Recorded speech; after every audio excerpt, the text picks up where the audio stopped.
أعوذ بالله من الشيطان الرجيم بسم الله الرحمن الرحيم الحمد لله رب العالمين والصلاة والسلام على أشرف المرسلين سيدنا محمد وعلى آله وصحبه أجمعين. Assalamu alaikum wa rahmatullahi wa barakatuh. Hope you're all well. Alhamdulillah. Night number 5. I can feel we're all tired. May Allah subhanahu wa ta'ala bless us and reward us. We always have to consider, if we are not here next year for Ramadan, if this is our last Ramadan, what would we do? How would we approach this Ramadan differently? But may Allah grant us many, many more Ramadans.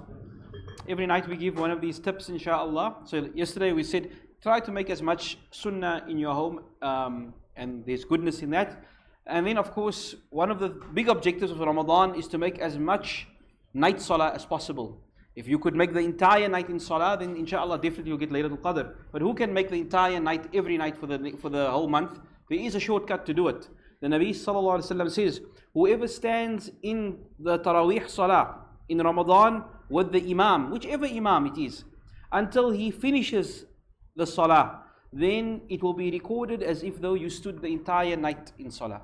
So Allah will write for you that you stood the whole night. So if you come every night for Taraweeg, you stay with the Imam until the end, then you have gotten 30 nights of salah for the entire night. Walhamdulillah. It's really an opportunity for us. Walhamdulillah.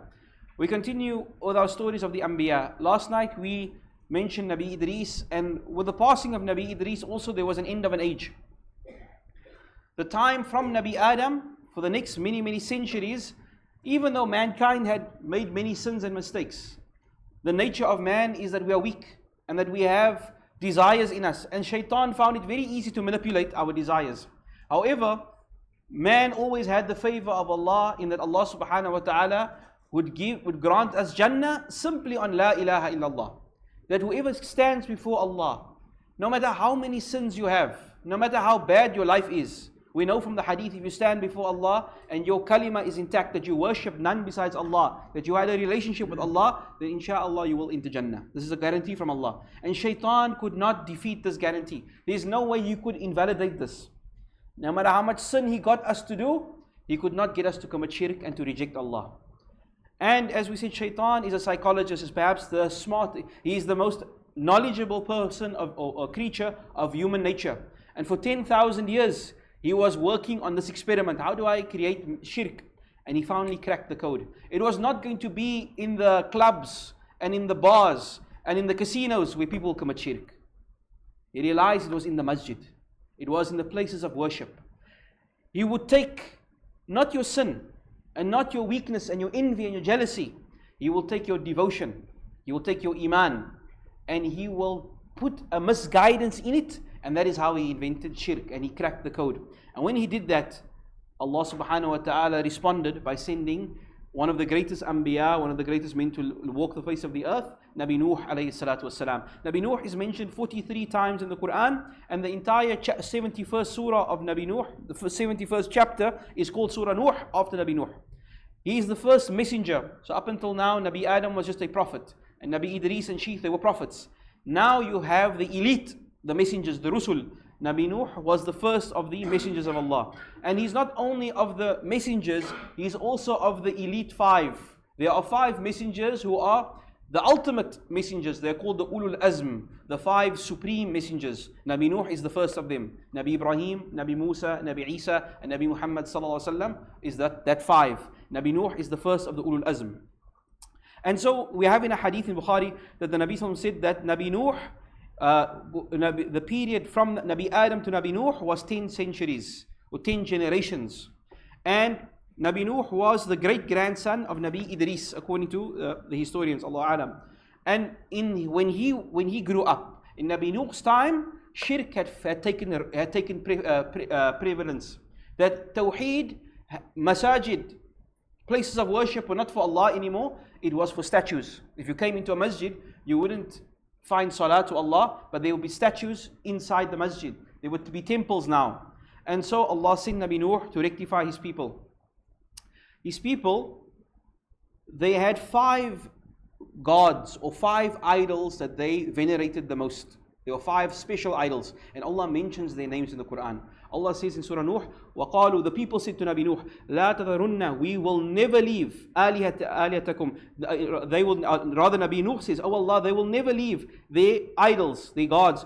وَلَا تَذَرُنَّ وَدًّا, they're not going to leave Wad, that's the name of the one God, the one idol. وَلَا سُوَاعًا, and they're not going to leave Suwa', it's another name. وَلَا يَغُوثَ, they will not leave Yaghuth. وَيَعُوكَ وَنَصْرَ. So these are the names of the 5 idols. So the question is, how did Iblis get people who worshipped Allah alone to worship statues that look like people, and who are these people that have these names? Who are these 5 people that statues were made after them? And again, we have a hadith in Bukhari.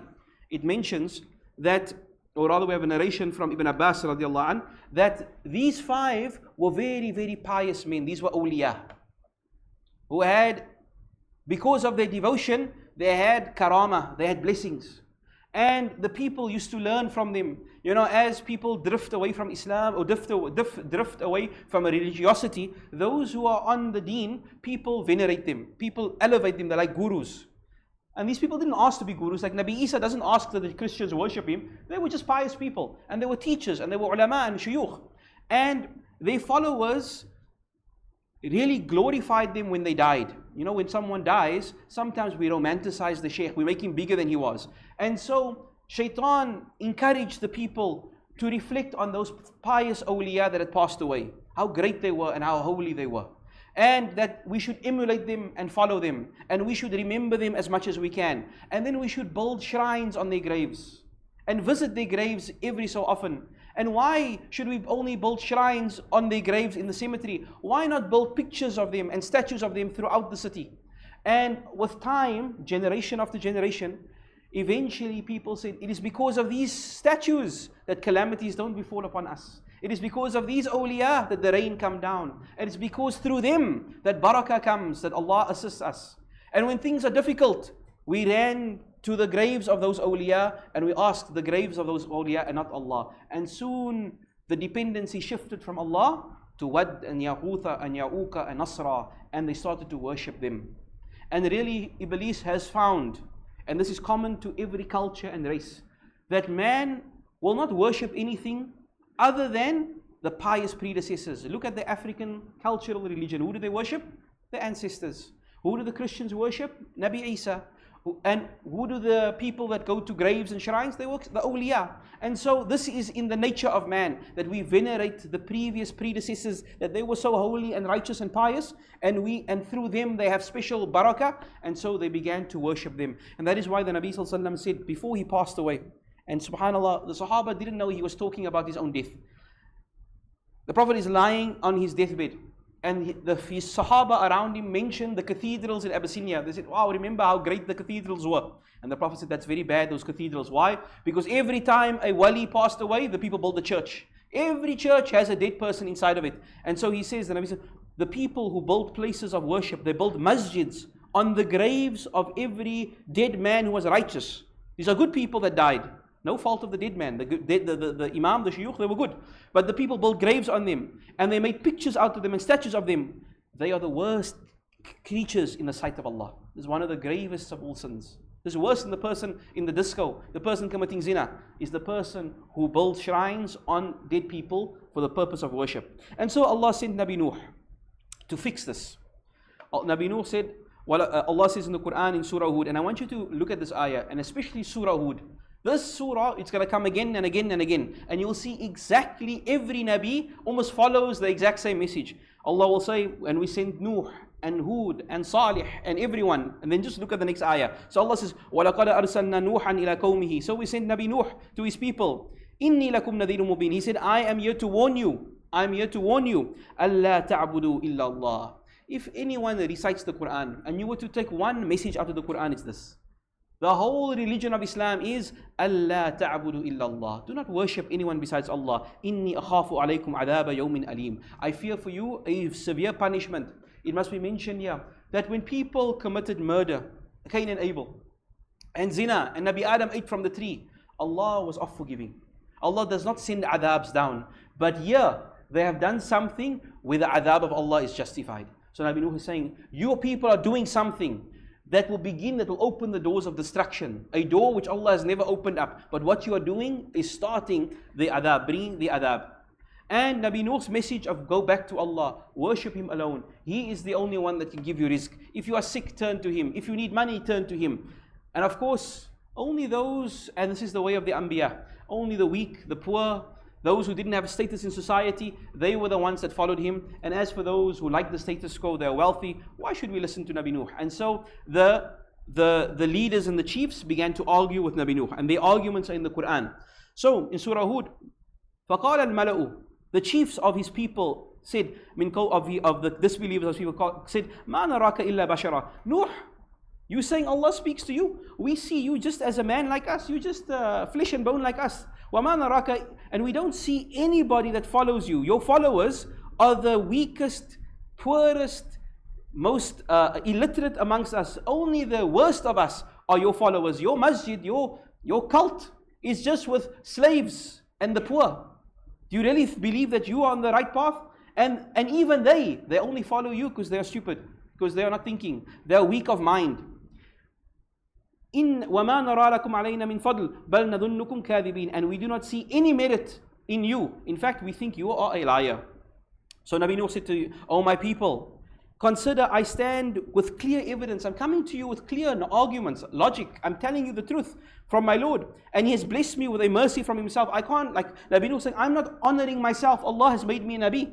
Allah has given me this message, which you cannot see that. So should we then force it on you against your will? I'm not forcing you to be, I'm just calling you to this. I'm inviting to you. وَيَا قَوْمِ لَا أَسْأَلُكُمْ عَلَيْهِ مَالًا, and my people, what do I get out of it? If you worship Allah, what do I benefit? I'm not asking you for money. I'm not asking you to make me your king. I get no benefit in this. Inna ajri ila Allah, that my reward is with Allah. وَمَا أَنَا بِطَارِدِ الَّذِينَ آمَنُوا, and I will never drive away those believers. And this is always the case. Even the time of the Nabi Sallam, the Quraysh said, we will follow you maybe, but first kick Bilal out of the masjid. We can't stand soft and soft with him. We can't stand in the same soft with the disabled and the poor and the slaves. No. There must be a place for us. So Allah said, tell those people we don't want them. Allah, it says to Nabi Muhammad Sallallahu in Surah Kaf, don't even look at them. Keep your eye on Bilal. Keep your eye. Allah does not look at your bank account. In Allah's eyes, He doesn't care your address, your profession, how many titles you have before your name and after your name. That means nothing in the sight of Allah. It's what's in the heart that counts. So Nabi Nuh said, I will never turn these people away from me. And to drive those who have believed. Surely they are going to meet their Lord as well. But I see that you are people that are ignorant, and you are قَوْمًا تَجْهَلُونَ, you are ignorant and arrogant. وَيَا قَوْمِ, and he said to his people, O my people, who will help me against Allah if I turn away these sincere people? So you can already see the wealthy and the powerful ones are saying, we can't accept the religion like this. So get rid of them and then maybe we can talk. So Nabi Nuh says, who's going to protect me against Allah if I turn away the weak and the oppressed, the slaves? أَفَلَا تَذَكَّرُونَ, do you not have any thought?